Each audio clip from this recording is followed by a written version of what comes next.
did everything good so far. Our fragmented loves and cries. Halo guys, ngopi dulu. Sebelum kita lanjut ke pembahasan kali ini, tetap di Simak UI ya guys. Simak UI kali ini kita akan bahas soal tahun 2011. Sepertinya kalau kita udah bahas bareng-bareng nih, ada sesuatu yang unik dari 2019 terus kita mundur ke belakang gitu loh. Apakah mungkin tetap terkoneksi di tahun 2020? Tetap simak nanti. Insya Allah saya bikinkan sampai pembahasan tahun 2009. That's why mungkin Simak UI masang di website resminya soal-soal tahun 2009 buat apa gitu. Nanti kita cek satu persatu. So langsung aja ke Simak UI 2011. Let's start it, man.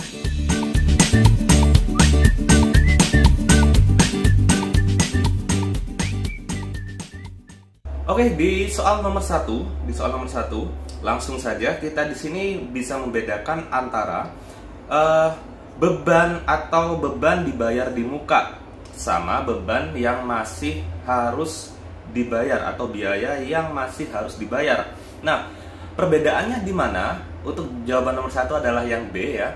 Perbedaannya di mana? Kalau beban dibayar di muka itu masih belum terjadi. Jadi misalkan teman-teman nih bayar kos di awal, tapi kan itu belum merupakan beban yang sebenarnya karena teman-teman masih belum melewati.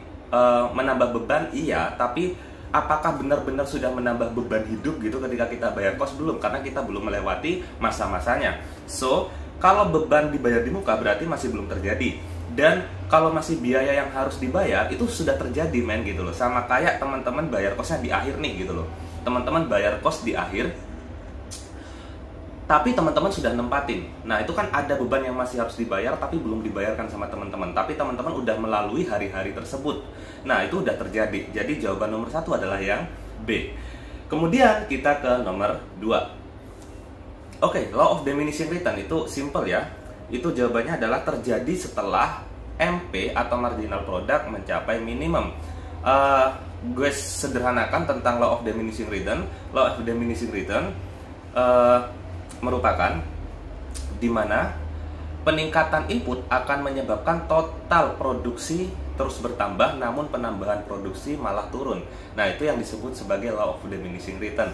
Law of diminishing return seperti yang gue jelasin tadi ya. Law of diminishing seperti yang gue jelasin tadi. Kalau dimisalkan itu ya udah ada sebuah perusahaan nih gitu loh, dimana tiap dia nambah tenaga kerja peningkatannya ada 10 produk, kemudian nambah 1 orang lagi peningkatannya itu ada 20 produk. Tapi ketika dia nambah 1 orang lagi peningkatannya malah turun gitu, malah cuman nambah 15 produk ketika ditambah tenaga kerja. Nah, secara otomatis kalau kita ngomongin totalnya itu kan terus naik, tapi penambahannya tadi terus berkurang. That's yang disebut sebagai marginal product. So jawaban dari nomor 2 adalah C. Sekarang kita ke nomor 3. Nah, yang dimaksud dengan MPC itu apa sih gitu loh? MPC itu secara pengertian memang kecenderungan mengkonsumsi akibat adanya tambahan pendapatan. Ketika kita masuk ke rumus MPC itu kan delta C per delta Y. Nah, rumus ini tuh bisa dibaca loh guys. Bisa dibaca seperti apa? Nah, ketika delta itu kan tambahan.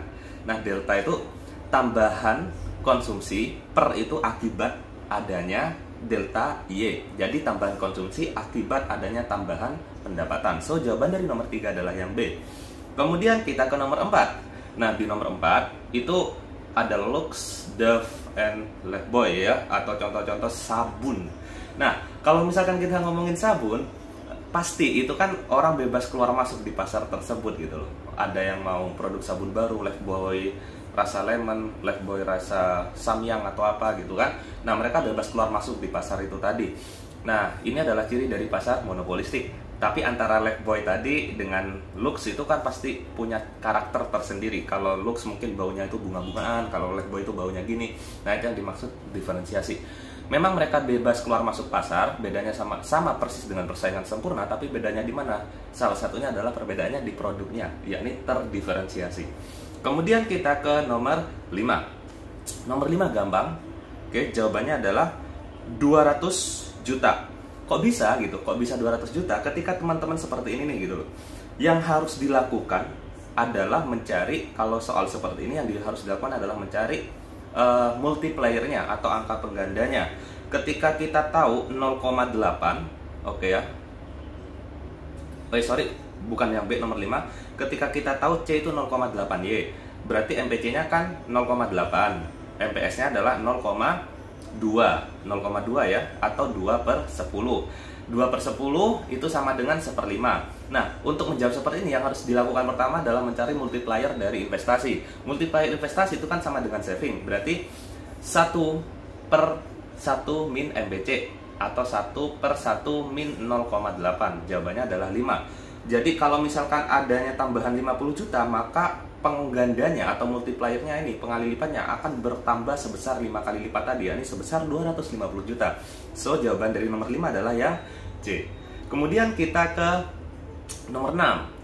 Barang X memiliki elastisitas silang yang negatif dengan barang Y, maka kedua barang tersebut adalah barang, jawabannya adalah yang E, barang komplementer.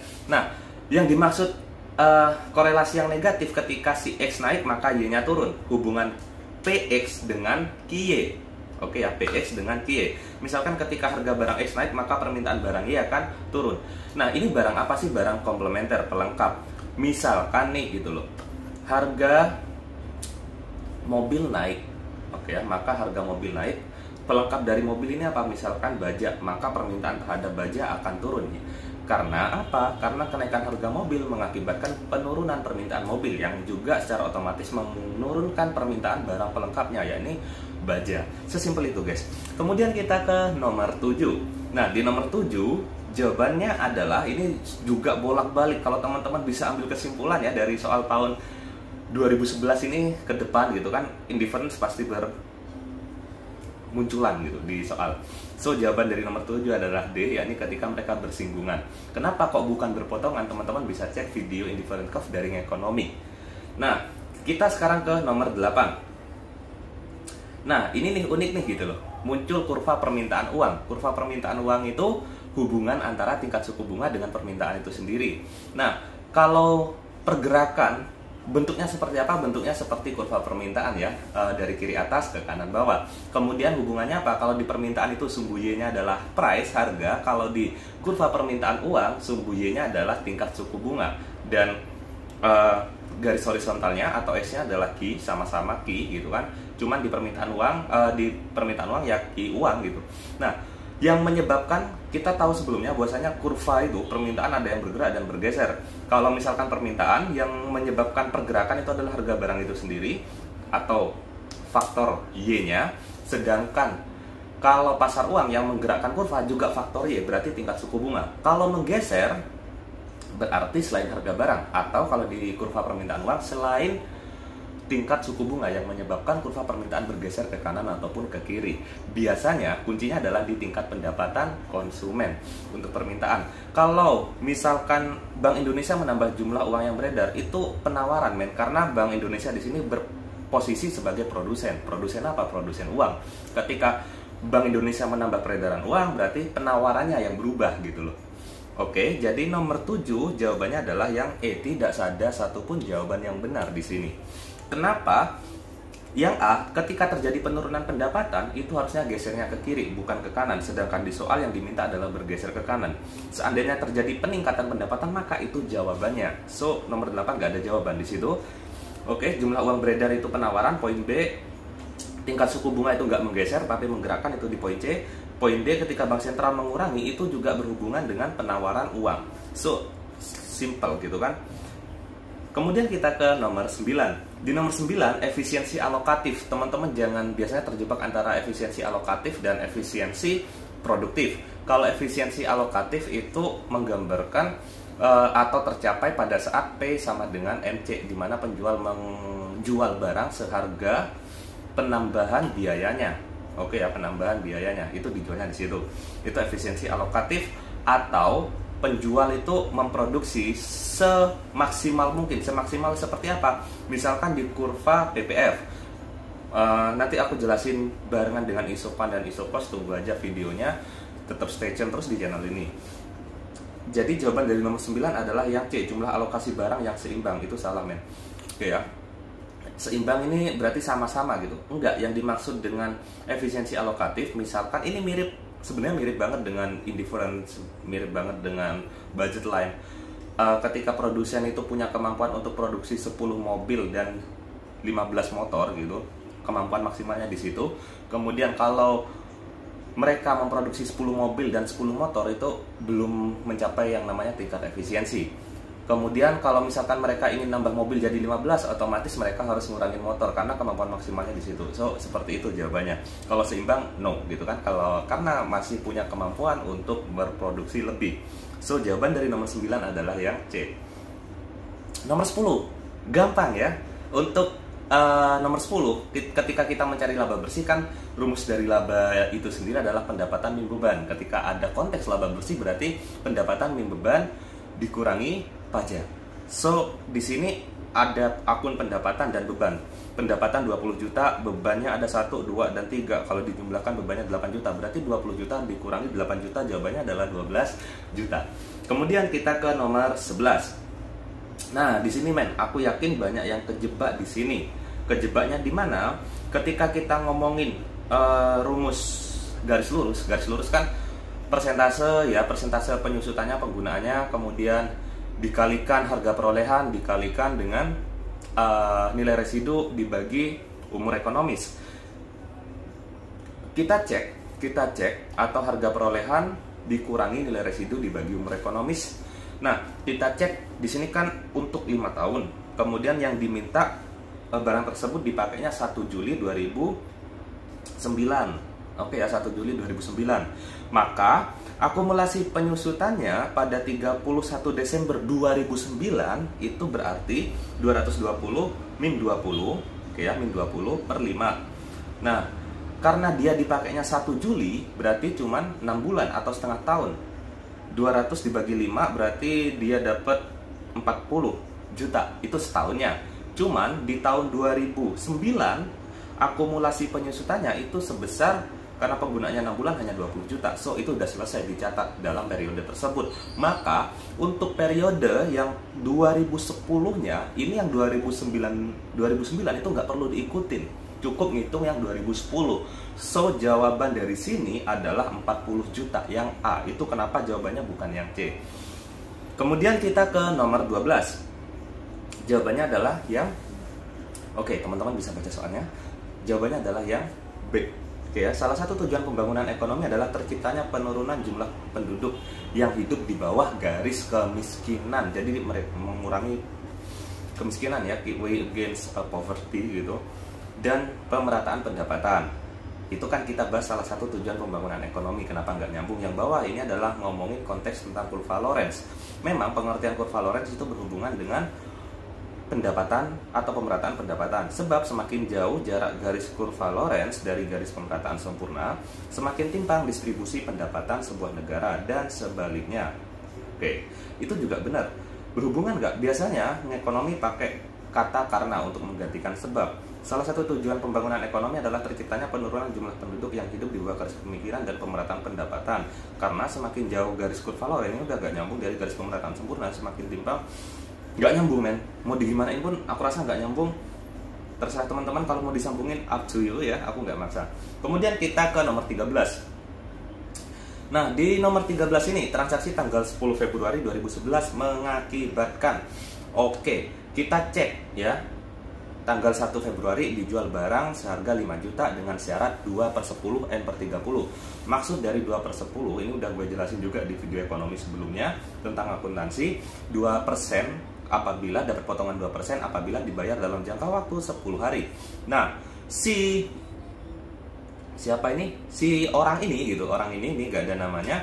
Dia melunasinya tanggal 10 Februari, berarti masih dapat potongan. Cuman tanggal 4 Februari barangnya diretur atau dibalikin karena biasanya nggak sesuai ya dengan pesanan atau rusak gitu. Sama dengan teman-teman beli di Shopee, kemudian kok barangnya nggak sama nih gitu loh, ya udah dibalikin. Nah, ketika dibalikin si penjual pasti nerimanya kan bukan 5 juta lagi tapi 4,5 yang terjual gitu. Jadi potongannya sebesar berapa? Sebesar 2% dari 4,5 juta, yakni 90.000. So, ketika tanggal 10 dicatatnya apa? Berarti kan tanggal 10 udah dilunasin. Ketika belum dilunasin, berarti penjualnya ngasih piutang nih gitu loh. Gue utangin lu dulu, tapi kalau lu bayar dalam 10 hari gue kasih potongan. Ternyata piutang tadi dibayar, dilunasin. So, piutangnya berkurang di kredit dan kasnya bertambah sebesar 4.410.000. Loh, kok nggak sama? Ya, karena ada satu akun lagi yang disebut akun potongan pembelian sebesar 90.000. Jadi jurnal umumnya seperti ini ketika dibikin. Nomor 14, inflasi merupakan fenomena ekonomi yang terjadi apabila, inti dari jawaban nomor 14 sebenarnya poin 4 doang itu sudah menjawab secara keseluruhan. Harga secara keseluruhan meningkat, benar. Nah, faktor yang menyebabkan inflasi itu adalah harga bahan pokok meningkat. Kemudian input perusahaan meningkat. Input perusahaan ini adalah biasanya tenaga kerja, dimana ketika tenaga kerja minta upahnya naik, so input perusahaan juga akan naik. Nah, jadi benar semua. Nomor 14 adalah yang E. Nomor 15 terakhir ya. Pernyataan di bawah ini yang tepat menjelaskan kurva indiferensi adalah titik-titik-titik. Just one answer di nomor 15. So, jawabannya is number 4 ya. Kombinasi konsumsi dua macam barang pada sebuah kurva indiferensi menghasilkan tingkat kepuasan yang sama, men. Bukan kepuasan tertentu ya, tapi sepanjang kurva itu kepuasannya sama. Simak UI kurang 1 minggu lagi, guys. Simak UI kurang 1 minggu lagi. Kalau teman-teman mau review semua video dari 2019 dihitung mundur, atau gue kasih tips 2011 saja dimajuin ya sampai 2018. Bayangkan 2019 itu prediksinya. Kira-kira mencakup semua materi enggak? Tipsnya seperti itu. Atau mungkin beberapa hari atau 2 hari sebelum simak aku kasih video review pembahasan. Jadi teman-teman udah nggak belajar lagi ketika H-2, H-1, teman-teman tinggal review aja. So, cukup sekian dari Ekonomi. Tetap semangat H-1 minggu. Gue khawatir nanti teman-teman setelah simak channel ini siapa yang nonton ya. Oke, tetap semangat aja. Sampai jumpa lagi di video-video yang berikutnya. Assalamualaikum warahmatullahi wabarakatuh.